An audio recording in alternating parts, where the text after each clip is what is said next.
Ever wonder how one person could predict the rise and fall of empires centuries before anyone else? What if I told you the father of modern sociology, economics, and history lived over 600 years ago? This is the story of Ibn Khaldun, the man who saw the patterns of civilization when no one else did.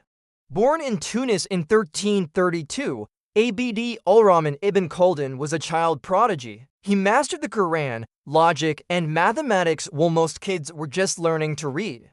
But his world was turned upside down in 1348. The Black Death swept through North Africa, taking his parents and many of his teachers. This devastating loss planted a seed in his mind. How do societies, just like people, thrive, suffer, and ultimately decline? By 18, he was already working in the Hafsid court, but his ambition was bigger than his hometown. He moved to Fez, the bustling heart of the Marinid Sultanate in Morocco.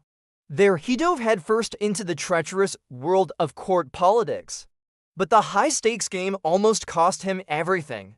In 1357, accused of conspiracy, he was thrown into prison for nearly 2 years. This wasn't a setback, it was an education in power, betrayal, and human nature. Upon his release, Ibn Khaldun's reputation as a brilliant mind grew. He was invited to the last great Muslim kingdom in Spain, Granada. As a diplomat, he negotiated a peace treaty with Pedro the Cruel, the King of Castile. Imagine standing face to face with one of Europe's most feared monarchs, using nothing but your intellect and words to broker peace. Yet, court intrigue followed him, and he soon returned to North Africa, navigating the shifting alliances between rival Berber dynasties. He was a secretary, a judge, and an envoy. He saw how power was won, wielded, and lost from the inside. After decades of political turmoil, at the age of 43, Ibn Khaldun had seen enough. In 1375, he retreated from public life to a remote fortress in Algeria. He needed to make sense of everything he had witnessed, and so he began to write. For 4 years in seclusion, he poured his life's experience and encyclopedic knowledge onto the page.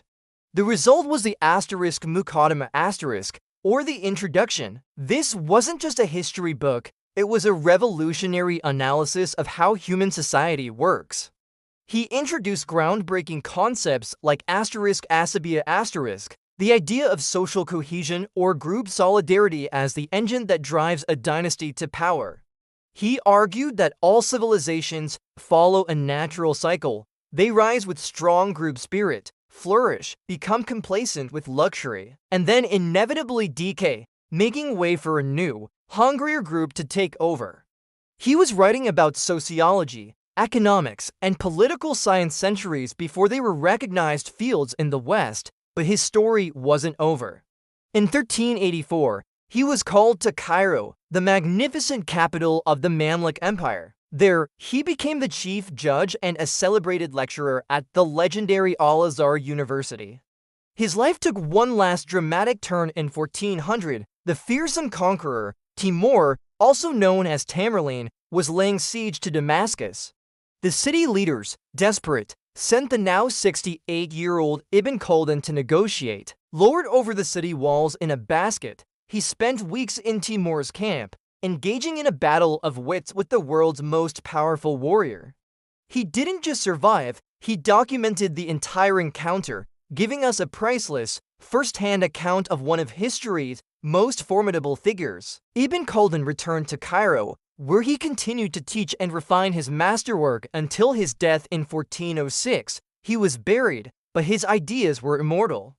For centuries, his work was largely forgotten in the West, but when it was rediscovered in the 19th century, it stunned modern scholars. They found their new theories on society, economics, and history had already been laid out with breathtaking clarity by a 14th century Arab genius. So the next time you hear about the cycles of history or the forces that shape our society, remember Ibn Khaldun, the political prisoner, the diplomat, the judge, and the lone scholar in a fortress who deciphered the code of human civilization. Thank you so much for watching. If you found this story as incredible as I do, please hit that like button and subscribe for more deep dives into the minds that shaped our world. See you next time.